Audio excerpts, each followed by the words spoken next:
Election College episode 27, the Secession episode. In this episode, we're talking secession. What is it? How did it happen? And will it ever happen again?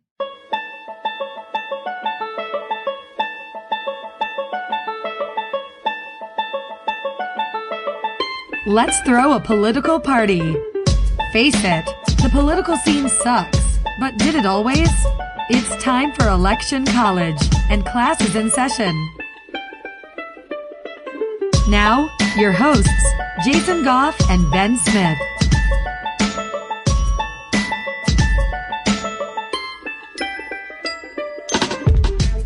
Hey everyone, I'm Jason Goff. And I'm Ben Smith.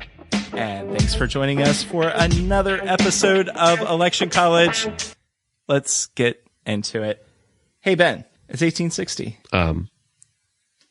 Weren't we just in 1860? Yeah, I mean, we're partying like it's 1860. I gotta get my knickers on. You got them? Did they still wear knickers in 1860? I don't think so. Okay. I gotta get my pantaloons on or something. No, I think they wore the uncomfortable ties and ascots and stuff. Yeah. Okay. Top hats. I'm gonna just wear my gym shorts and t-shirt in that case. Okay. That's All cool. right. Hey, so the southern states, they're still ticked that Lincoln won the election, right? Yeah, and even before he's inaugurated, a bunch of states decide, hey, see you later. We're out of here. Peace. Actually, not peace, but you know what I'm getting at. Yeah. We haven't really talked about states being admitted to the Union. We said a few things about states wanting to drop out almost from the get-go, so here you have it. It's the Secession episode of Election College. Wait, Yep. we probably shouldn't be this happy about this episode. Oh. The Civil War, it's just about to break out, and there's a lot of different competing ideas and ideals that give reason for the war. Yeah, so you got the people who are saying the reason for the Civil War is because of states' rights. And the question is, can states indeed leave the Union Yeah. How do you say that? Unilaterally? Unilaterally. You're much slippier with the tongue there. I don't know if that's a compliment or not. So, can one region's philosophy overturn another's, thus wrecking their economy? And that leads us into the idea of slavery. Yeah. The U.S. is expanding and it acquires different territories. It divides them up. And how does this impact other states? Yeah, like we learned in the Bleeding Kansas episode, Southerners gave men money and resources to settle lands in the West, and they really wanted their ideologies and means of profiting to come along with them, like slavery. Yeah, and I mean, from strictly an economic point of view, why not? From a humanitarian point of view, what the heck? Exactly. So, Ben, let's get into our time machine. Uh-huh. And we're going to go back to the late 1700s to the American Revolution. You know who I missed? His rotundity. Oh, man. Is he going to be here? Yeah, we're flying back. There goes Andy Jack. There goes the Q. His rotundity. Boom. Okay. We're here. Okay, cool.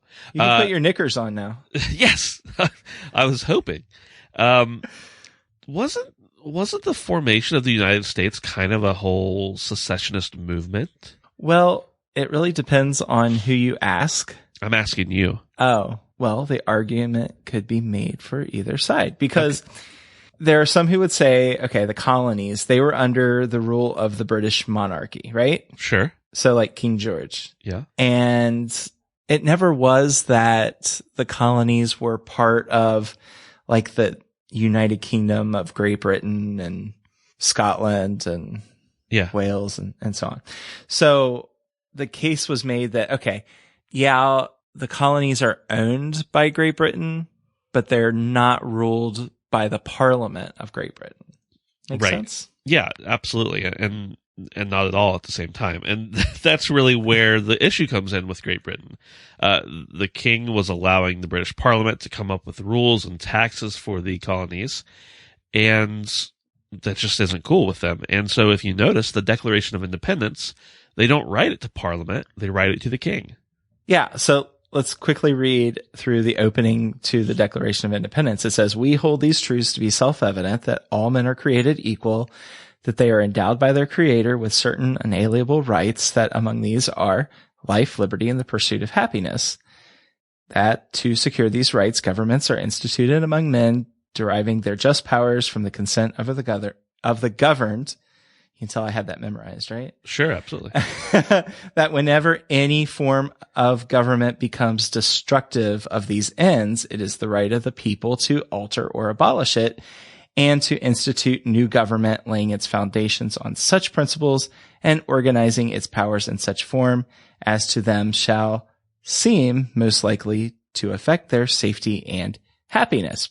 Pretty clear cut, right? Yeah, I mean, no. Well, here's the thing. They want for themselves as a country in the 1770s the exact opposite of what they're allowing the country to do in the 1860s. Right. Did the colonies secede from Great Britain? It sounds like it. We're gonna get some nasty mail on that. Yeah, probably. From somebody. Yeah. The Constitution really doesn't have I guess you could call it a prenuptial agreement about what to do when a state wants to secede. Or does it? Again, Ben, it really depends on who you talk to. Okay. So anyway, the colonies, they break from Great Britain because of a revolution. So here we are. We're in this new country and it's great. We've got a new government being set up, the Articles of Confederation. Do we have pantaloons yet? We are wearing knickers. Okay. I think some people might be wearing pantaloons at this point. Okay, good deal. And like the wigs. A few people are. So in the 1770s and 80s, we had the Articles of Confederation. Remember that? I do. We did a whole episode on it. Yeah.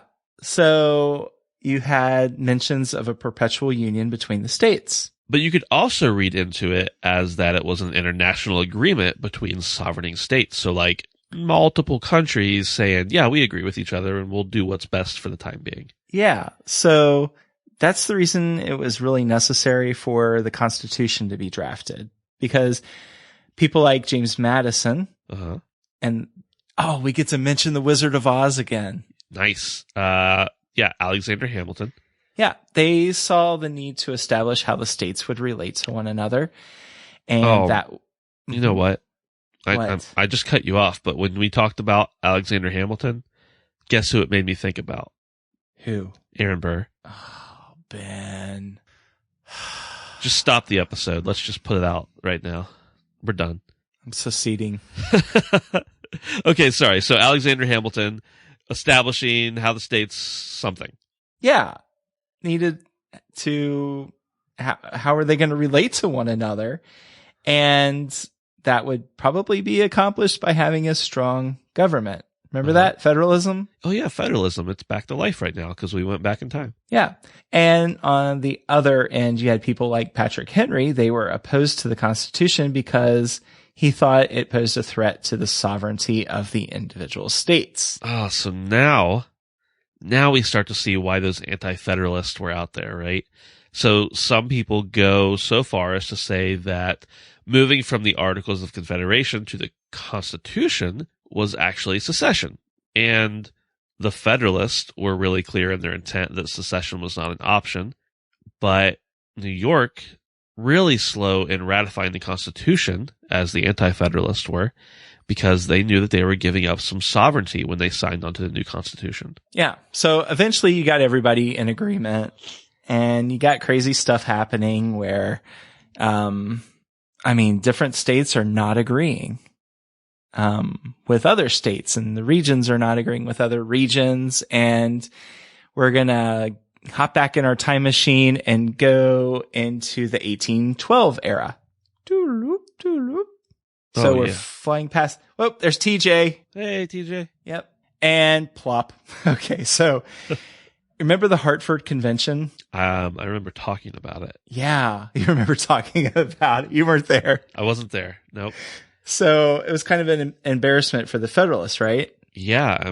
There was a lot of resentment as well in the early 1800s in New England about all of the Virginians who were being elected to the presidency. It was like all of them were from Virginia. Yeah. And so the people up in New England were like, well, the heck with you. Let's do something different. But the Americans won the War of 1812, and those Federalists who made the trek from New England down to Washington, they find out, oh, the Battle of New Orleans happened. And guess what? The Americans win, and everybody loves the Union, and they go back home, and federalism, or at least the Federalist Party, just begins to shrivel up and die. Hey, you know what we never talked about? What? The nullification crisis. Oops. Let's talk about it now. The state of South Carolina decides we're going to go head to head with the federal government. And they do this by declaring that the federal tariffs of 1828 and 1832 were unconstitutional, and therefore we're not going to do them within the boundaries of our state. Yeah, and another thing we didn't mention, when John C. Calhoun resigned the vice presidency, remember that? Yeah. Him and Andy Jack and all their disagreements. He was like, you know what? I don't need to be VP. I'm going to go run for Senate because I'm going to be much more influential there. So Calhoun and Andy Jack, they really are butting heads over this. And you actually had the state of South Carolina. So Calhoun gets elected. He's a senator. The state of South Carolina actually puts together a military to defend itself against the federal government. Yeah, that is, well, there's a lot of things to say about that, but can you imagine being in fear that your state is going to be overrun? Yeah. So you can imagine, and Ben, you've alluded to this a couple episodes ago about the states that are approving the use of pot in their state. And that's actually a violation of federal law. Sure. It'd be like the feds going into Colorado and Washington and other areas that may or may not be soon approving that and shutting down the operation. I kind of doubt that you would see that in this day, but back in this era, in the mid 1800s, states really saw that as a threat. So South Carolina is coming into the 1860s with the idea of, hey, we're a sovereign state. We can leave the Union, no problem. So that is exactly what they're going to do. Yeah. So to clarify all this, Southern leaders like John C. Calhoun, Jefferson Davis, they're like, hey, the Constitution is essentially a contract between sovereign states, the contracting parties retaining to the inherent authority to withdraw from the agreement. So see ya. Yeah, bye. So Northern leaders like our buddy Abe Lincoln insisted that the Constitution was not a contract, nor was it an agreement between different states. It was an agreement with the people of the states. And once a state enters the Union, it cannot leave the Union. So the Southern states saying, shut up, Abe. Yeah, be quiet, Abe Lincoln. You're just a guy who splits logs or something. Yeah. So South Carolina, boom, they're gone. Mississippi, Florida, Alabama, Georgia, Louisiana, Texas, Virginia, Arkansas, North Carolina, and finally Tennessee are out of here. And they form the Confederate States of America. Yeah, so how many is that? 1, 2, 3, 4, 5, 6, 7, 8, 9, 10, 11. So that's a few more than the 7 we heard about last episode that they were told would leave if Abe got elected. Yeah. And Ben, this is kind of interesting. You know, a lot of times we hear that, okay, an entire state just goes, see ya, we're dropping out. But actually, there was a huge area of eastern Tennessee that was like, no, wait a second, we don't want to leave. And the Confederate government was like, you're coming. Yeah. So sorry. You're with us. Actually, not sorry. Yeah. Missouri and Kentucky actually had Confederate government set up. They were almost like a dual status. Neither one of them officially joined the Confederacy, but there was definitely some Confederate leaning in those states. Yeah, it's kind of interesting because, the Confederate flag that we hear all the flap about actually has stars for some of those states that actually didn't secede from the Union and officially join the Confederacy. So right. It's kind of crazy. So the Union, the United States of America, never officially recognizes the Confederate States of America. And the number of stars on the flag doesn't decline. Matter of fact, they add 2 stars during the Civil War. Kansas in 1861, West Virginia in 1863. And it's this idea that if we admit they're gone, then we really can't say that we're fighting for them to come back. Exactly. Which leads to the case of West Virginia, because this is kind of crazy, Ben. Yeah, West Virginia in general, but especially in this time period is crazy. Yeah. You've got these northern counties from a state. So Virginia, right? This is like the land of, hey, we're very pro-Confederate. And they're extremely influential in this whole secession flap. But these northern counties are like, hang on a second. We're not too keen on this. Yeah. And so the North is like, we still want you. And if you're in a city like Wheeling, which is located right between Pennsylvania and Ohio, the North, you can imagine that would be very awkward to have a little part of your land there being divided by a Confederate state. And yeah, and also not very good for maneuverings and whatnot. Yeah. So the Northern was extremely interested in seeing these northern counties of Virginia to come to the North. So voting takes place, and the Union soldiers are really putting the pressure on. And people are actually, and this is reminiscent of those people who went from Missouri over to Kansas. If you remember in that episode of the Bleeding Kansas, when you had all of these pro-slavery people moving into Kansas to ensure that Kansas would be a slave state or a slave territory. Right. Well, you kind of had that going on where a bunch of Union sympathizers were moving into these northern counties and saying, of course we want to be in the Union. Yeah, and Confederate sympathizers were really strongly encouraged, I guess you could say, not to vote.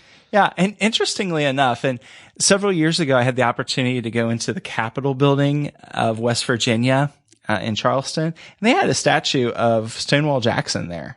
I'm like, wait a second, Stonewall Jackson? Yeah, I wouldn't have expected that. Yeah, the Confederacy actually, West Virginia actually sent as many people, almost even, to go to war for the South as they did for the North. Isn't that crazy? It is pretty crazy. It's also really interesting to me that the whole idea of people still, what's the word? Almost idolizing or putting them in a place of prestige, people who were part of the losing side, is still just an anomaly to me, because you don't see any other countries where they're still worshiping or, putting up on a pedestal people who have been defeated. You go to Germany and Hitler is not lauded by most. Right. Whereas in the US you have a little different, because a lot of the South still names things after their generals and their president, and they still wave the flag, and it's strange to me. Yeah, and one strange thing about that too is I happen to have lived in the South when Georgia was undergoing the whole flag issue, because, they had and this was during the Olympics, even back in 96, they still had the Confederate battle flag as a part of the Georgia state flag.